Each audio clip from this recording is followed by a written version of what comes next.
mujtahid, orang yang memahami, menguasai Al-Quran dan Sunnah dan bisa menyimpulkan hukum langsung dari Al-Quran dan As-Sunnah, tidak lewat orang, tidak ikut-ikutan. Itu pertama. Kedua, yang boleh menjadi hakim orang yang menjaga diri dari harta manusia.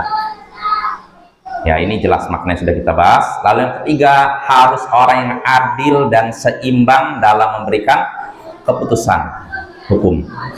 Lalu berikutnya, poin berikutnya yang disebutkan oleh Imam Asy-Syaukani, diharamkan bagi seorang hakim atau bagi seseorang untuk berambisi memegang jabatan hakim.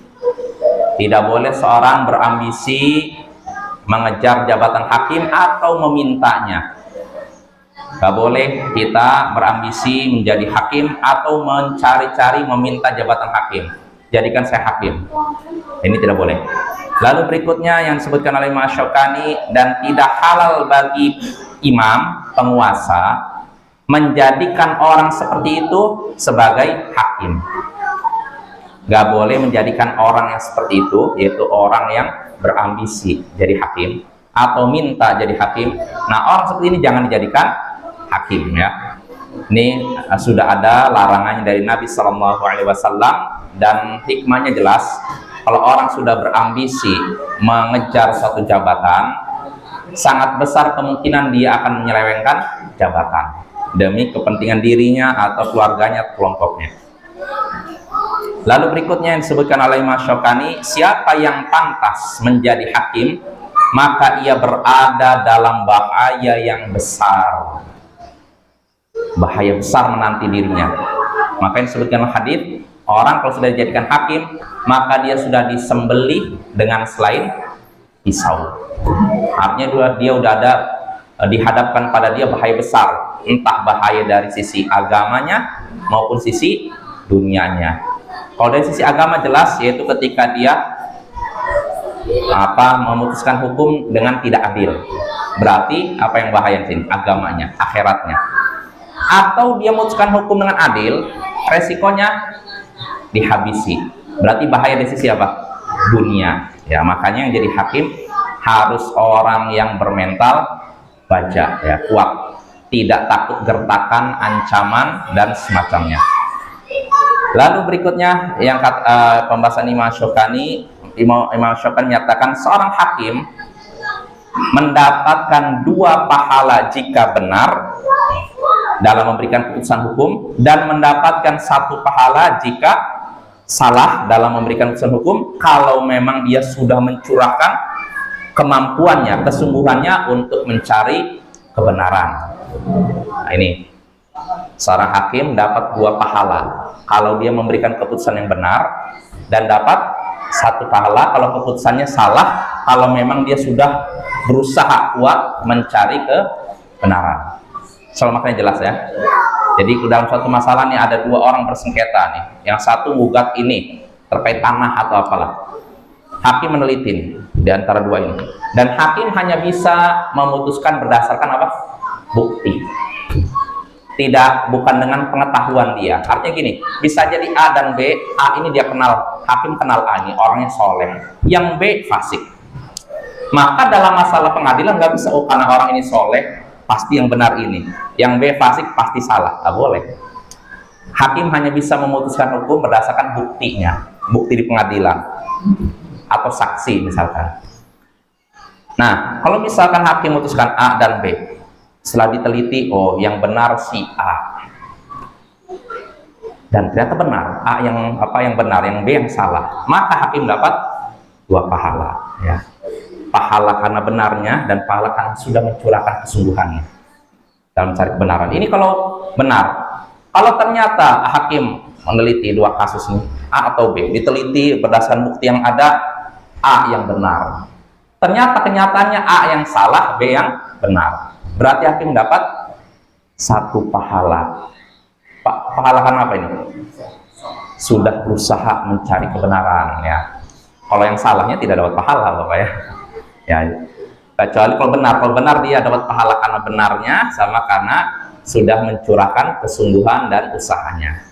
Nah ini, jadi dapat pahala di sini hakim kalau salah itu dengan syarat kata Imam Asy-Syaukani kalau dia sudah mencurahkan kesungguhan, kemampuan untuk mencari kebenaran. Artinya dia teliti, tidak sembarangan, tidak cuma ini nyerahkan bukti-bukti, oh udahlah ini nggak bisa, harus teliti, dicek bagaimana alat buktinya bisa dipercaya tidak. Katanya si ini sudah membunuh ininya kerabatnya, dicek alat buktinya mana, pisau kah, mungkin dicek apa namanya sidik jarinya kah, dicek gitu. Jadi nggak sembarangan ya. Atau mungkin bukti penguat CCTV. Nah ini Bapak ya, jadi nggak bisa sembarangan, nggak cukup modal percaya. Oh saya ini selama ini orangnya soleh, rajin ke masjid, nggak mungkin dia bunuh. Si B selama ini tukang adu ayam, pasti yang salah dia. Bisa begitu? Nggak bisa. Nggak bisa kita memutuskan hukum berdasarkan pengetahuan kita, nggak bisa. Harus alat bukti. Karena bisa jadi orang soleh jatuh dalam salah, iya nggak? Orang soleh bukan nabi ya, bisa benar bisa salah. Bisa jadi orang soleh ini karena khilaf dia melakukan tindak kejahatan, mungkin tidak? Mungkin ya. Maka kita dalam masalah peradilan tidak boleh menilai, memutuskan berdasarkan pengetahuan kita. Kita hanya memutuskan berdasarkan dalil, bukti di pengadilan. Buktinya lebih menguatkan yang A, berarti A yang benar, B yang salah. Gitu ya. Lalu terakhir, ya, dan sekarang pembahasan yang sekarang kita bahas, kata Imam Asy-Syaukani rahimahullah, wa tahrumu alaihi rishwatu wal hadiyatu allati uhdiyat ilaih li ajli kaunihi qadiyah. Dan tidak boleh dan diharamkan bagi seorang hakim menerima suap dan hadiah karena dia seorang hakim. Tidak boleh atau diharamkan seorang hakim menerima suap ya atau hadiah yang diberikan kepadanya karena jabatannya sebagai hakim. Jelas ya? Nggak boleh seperti ini. Kalau ada pun suap, jelas. Makanya suap begini, datang seorang pada hakim, tolong putuskan yang benar A ya. Dia udah dapat uang supaya A yang benar, padahal A salah. Ini namanya apa? Suap atau sogok. Nah yang seperti ini diharamkan ya. Apa dalilnya? Banyak Bapak ya. Di sini Imam Asy-Syaukani nyatakan, disebutkan hadisnya oleh Imam Asy-Syaukani dan juga ayat. Di antara hadis yang melarang riswah udah jadi bahasa Indonesia, riswah ya, suap, menyuap atau sogok menyogok, yaitu hadis yang masyhur yang sering kita dengar, hadis dari Abu Hurairah dalam riwayat Ahmad, Tirmidzi, Ibnu Hibban. Nabi sallallahu alaihi wasallam bersabda, laknatullahi 'ala rashi wal murtashi fil hukum. Laknat Allah menimpa orang yang menyuap dan menerima suap dalam putusan hukum. Laknat Allah, apa arti laknat? Kalau terjemahkan kutukan ya. Sebenarnya laknat itu artinya tard an rahmatillah, diusir dari rahmat Allah. Kalau orang udah diusir dari rahmat Allah, artinya tidak dapat rahmat Allah. Kalau tidak dapat rahmat Allah, berarti dapat apa? Murka Allah ya. Nah, orang yang menyuap dan disuap terkena laknat Allah. Yang menyuap dan disuap, menerima suap, kedua-duanya terlaknat, mendapatkan murka Allah, tidak akan mendapat rahmat Allah. Dalam riwayat lain disebutkan oleh Imam Asy-Syaukani, walaupun sanadnya ada pembicaraan di antara ulama, Nabi sallallahu alaihi wasallam di sini Thauban menyatakan la'ana Rasulullah sallallahu alaihi wasallam ar-rashi wal murtashi war raish. Rasulullah sallallahu alaihi wasallam melaknat orang yang menyuap, menerima suap, dan yang menjadi perantara antara yang menyuap dan menerima suap. Jadi ada tiga pihak nih yang dilaknat nih. Kalau dalam hadis sebelumnya yang dilaknat berapa? 2 orang kan, yang menyuap dan menerima suap.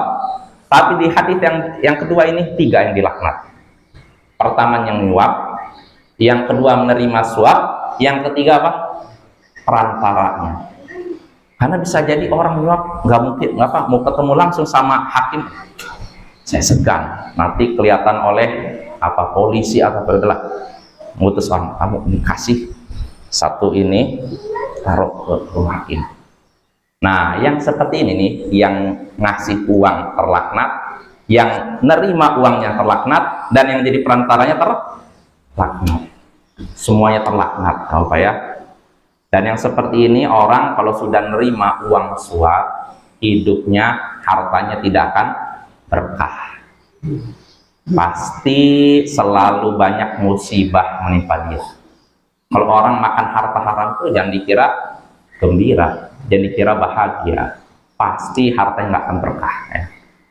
Entah mungkin sering dapat musibah fisik atau musibah batin. Yang lebih parah musibah fisik apa batin?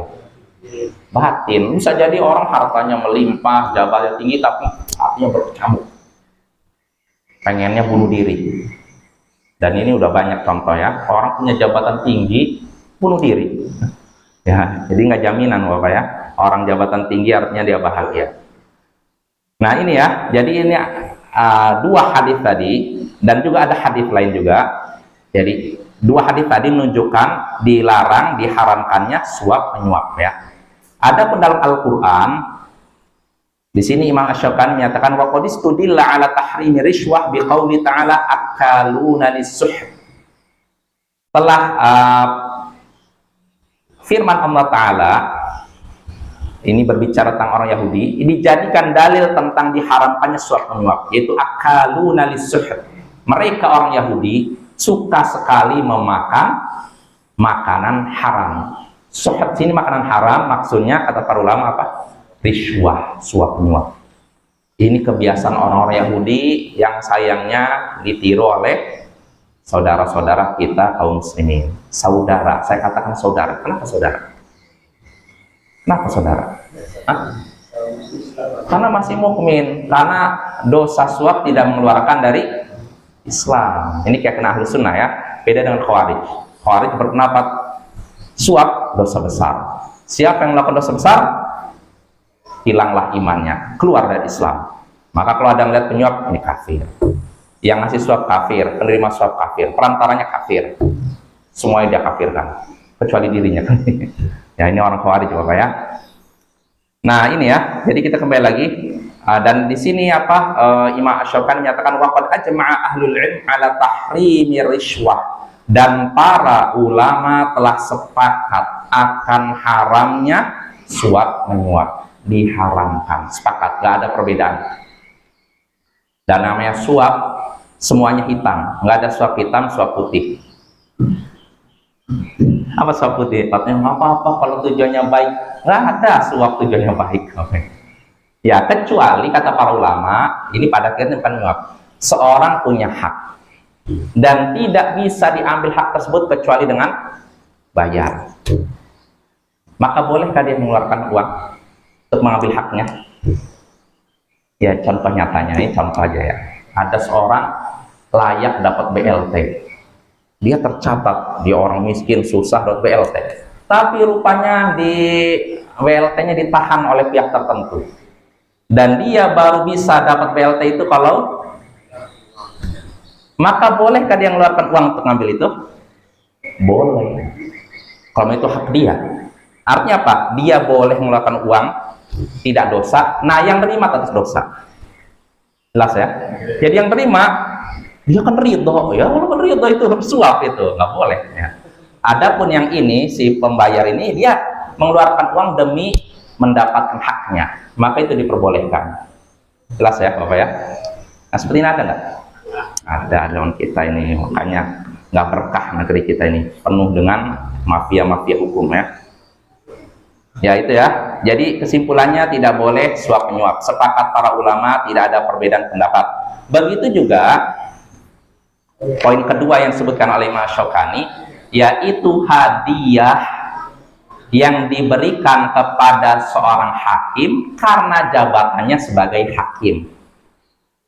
Arti ini hakim nih, diberikan hadiah ini karena dia seorang hakim. Ini pun nggak boleh. Apa dalilnya tidak boleh? Imam Asy-Syaukani rahimahullah menyebutkan di sini, kata Imam Asy-Syaukani, wa yadullu ala tahrimil hadiyah allati uhdiyat lil qadhi li ajli kauni qadiyan hadithu hadayal umara ghulul. Ya.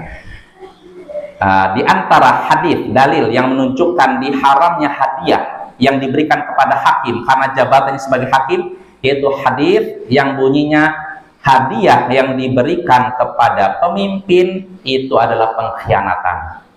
Dalam riwayat lain yang sahih juga, kalau ini ada riwayat, ada kritikan dari para ulama yang sahih, riwayat bunyi ininya hadisnya hadayal ummal ghulul. Hadiah yang diterima oleh seorang pegawai, pekerja, itu adalah pengkhianatan. Ya, contohnya hakim sudah punya gaji, tapi masih dapat hadiah. Tapi sama dengan guru juga. Ya sama dengan guru, sama dengan guru. Guru pun nggak boleh menerima hadiah dari muridnya, orang tuanya nggak boleh. Ya kecuali kalau si murid sudah lulus, nah ibaratnya si murid ini pengen balas budi, orang tua yang pengen balas budi, nggak masalah. Tapi kalau si muridnya masih di situ, masih sekolah di situ, lalu ngasih hadiah kepada guru, jangan. Termasuk hadis ini, karena nanti akan mempengaruhi apa? Penilaian, wibawa dan penilaian, betul. Wibawa juga penting. Guru kalau bermudah-mudah nerima hadiah dari orang tua murid ini, jangan ya. Kita kalau bisa menjaga kehormatan guru itu profesi yang mulia, jangan sampai direndahkan karena tingkah laku guru sendiri. Maka nggak boleh kita nerima hadiah dari orang tua murid plus murid, kecuali kalau muridnya sudah lulus, nggak masalah. Mungkin si murid kan, ini guru saya punya jasa, saya ingin balas jasa. Sudah, ketika lulus mungkin di kelas 6 atau kelas 3 dia datang, Pak, ini silakan Pak, nggak masalah insya Allah. Karena nggak akan mempengaruhi apa? Nilai kan? Karena mau dikasih nilai udah lulus, ya kan? Nggak mungkin. Nah, tapi kalau dia si murid ini masih belajar, apalagi gurunya wali kelasnya, nah ini pasti gimana? Orang tua ngasih terus hadiah, nanti ada perasaan, mana ya kalau mau dikasih nilai merah, dia udah sering ngasih hadiah, udah naikkan aja. Nah ini nggak boleh, nggak boleh ya. Kalau guru 5 tahun saya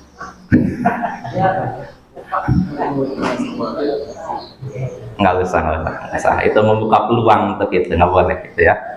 Jadi intinya hanya diperbolehkan para ulama kalau sudah lulus, ya apa ya, kalau sudah lulus nggak masalah. Adapun si gurunya masih ngajar, maksudnya muridnya, si anak itu masih belajar, maka jangan guru menerima hadiah apapun dari murid ya. Nah itu guru, begitu juga di sini hakim nggak boleh ya. Ini kalau hadiah itu diberikan karena jabatannya sebagai hakim. Adapun hadiah kalau diberikan kepada seorang hakim karena dia misalkan pamannya atau abangnya atau adiknya, boleh tidak? Boleh. Ya misalnya gini, saya punya abang jadi hakim, saya ngasih hadiah kepada beliau, boleh nggak? Boleh lah, karena saya berikan hadiah bukan karena dia hakim, tapi dia abang saya, itu boleh Bapak ya. Termasuk juga kata para ulama, kalau si hakim ini sebelum jadi hakim sudah biasa memberikan hadiah, saling memberikan hadiah. Saya dengan seorang nih, orang ini belum jadi hakim, saya sering tukar hadiah, saya ngasih hadiah, dia balas itu.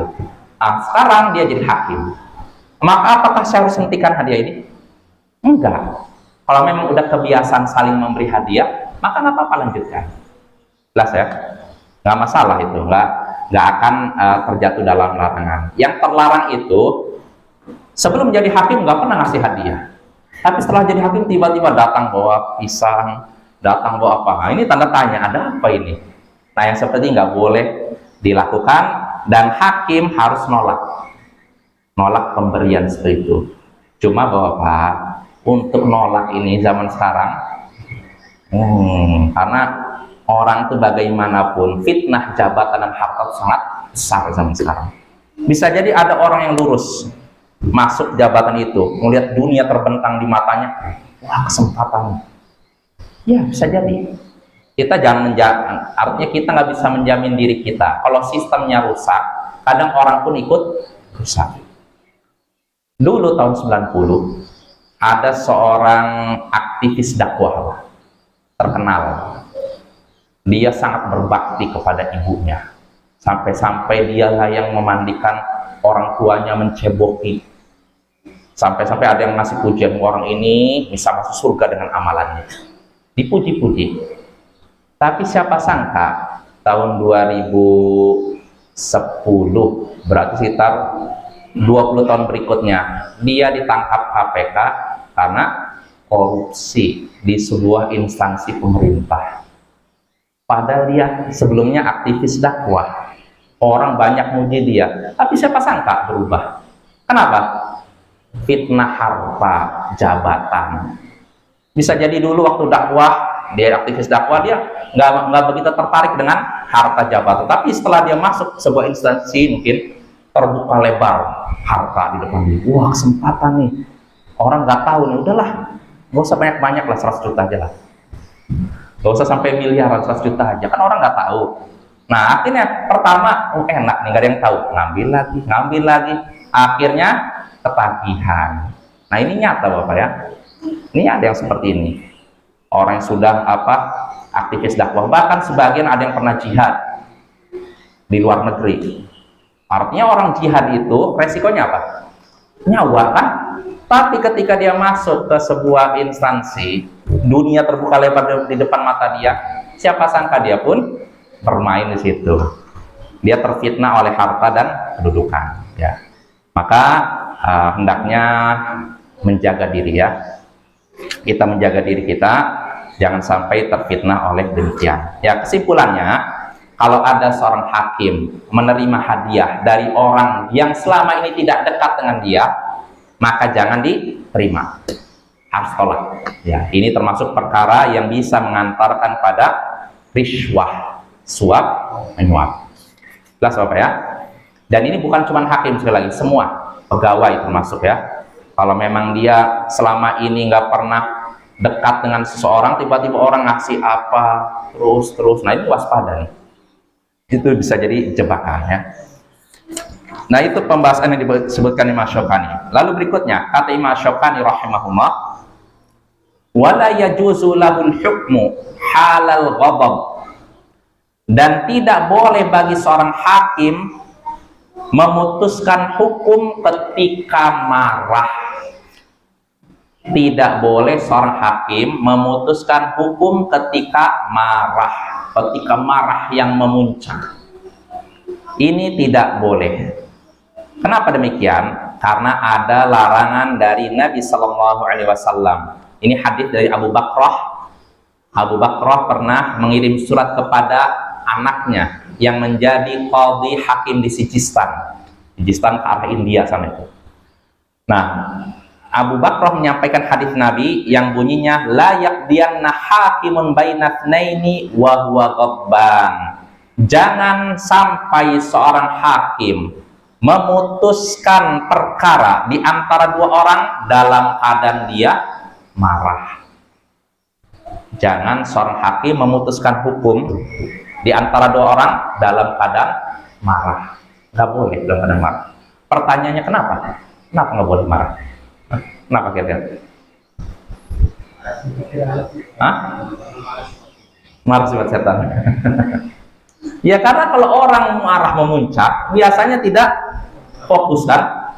Akhirnya asalnya si A yang benar, tapi kan lagi marah, kamu salah, yang B yang benar. Mungkin tidak? Mungkin, apa ya? Maka nggak boleh yang seperti ini. Dan nggak bolehnya ini kira-kira makruh atau haram? Makruh apa haram? Beda pendapat di antara ulama. Kalau Imam Asy-Syaukani menyatakan lahiriah hadits menunjukkan bahwa itu haram. Jadi nggak boleh si hakim lagi dalam pengadilan marah, kamu yang salah, kamu benar, nggak boleh. Harus tenang.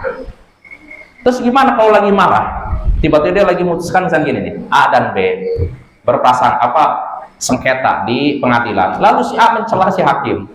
Si hakim marah. Apa yang dia lakukan? Kamu kurang ajar, kamu yang salah, begitu. Nggak boleh. dia harus menenangkan diri dulu. Misal di apa sendiri pending dulu, udah pengadilan di pending dulu. Tek, tek. Istirahat dulu, menenangkan diri dulu sampai emosinya menurun, baru buka lagi sidang. Karena kalau dia memutuskan hukum dalam keadaan marah, sangat besar kemungkinan apa? Salah. Ya nggak boleh ya. Dalam keadaan marah dia memutuskan hukum. Terus timbul pertanyaan, apakah ini bisa diberlakukan dengan keadaan lain seperti marah? Contohnya lapar, haus. Kata para ulama ya. Contoh gini, hakim pengadilan nih, jam makan siang, aduh lapar, tapi tanggung nih, akhirnya dilanjutkan. Nah itu juga jangan, kata para ulama. Jadi kalau udah lapar, benar-benar lapar, hentikan dulu, tok-tok di pending, saya mau makan dulu, nggak apa-apa.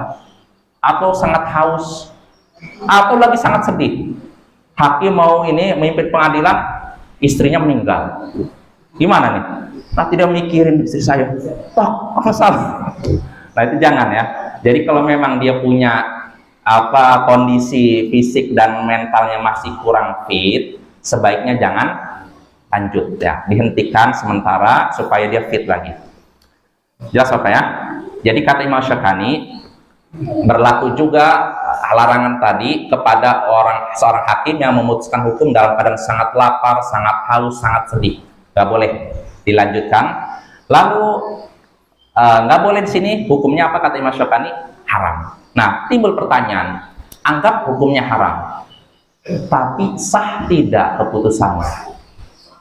Jadi gini, misalkan gini Bapak, seorang memutuskan seorang hakim, si A dan B bersengketa. Si A mencela hakim ini, hakim marah, wah, kamu salah, ini yang benar. Ini kan haram kan? Tapi keputusannya sah tidak?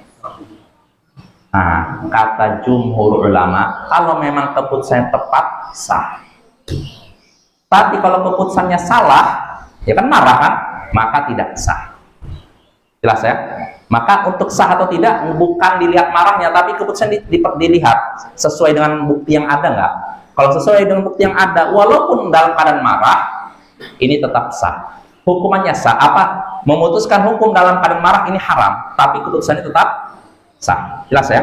Jadi bedakan kondisi hakim dengan keputusannya. Kalau memang kondisi hakim ini marah, lalu dia memutuskan hukum, ini tetap ini haram. Tapi keputusannya nggak bisa dikatakan sah atau tidak sah. Dilihat. Kalau memang keputusannya sesuai dengan bukti yang ada, sah. Tapi kalau tidak sesuai dengan bukti yang ada, ini tidak sah. Jelas ya? Ya insya Allah sampai sini saja. Insya Allah pada pertemuan berikutnya kita selesaikan pembahasan tentang Kitabul Qadha ini. Wassallallahu ala nabiyyina Muhammadin wa ala alihi wa sahbihi ajma'in wa akhiru da'wana anil hamdulillahi rabbil alamin. Assalamualaikum warahmatullahi wabarakatuh.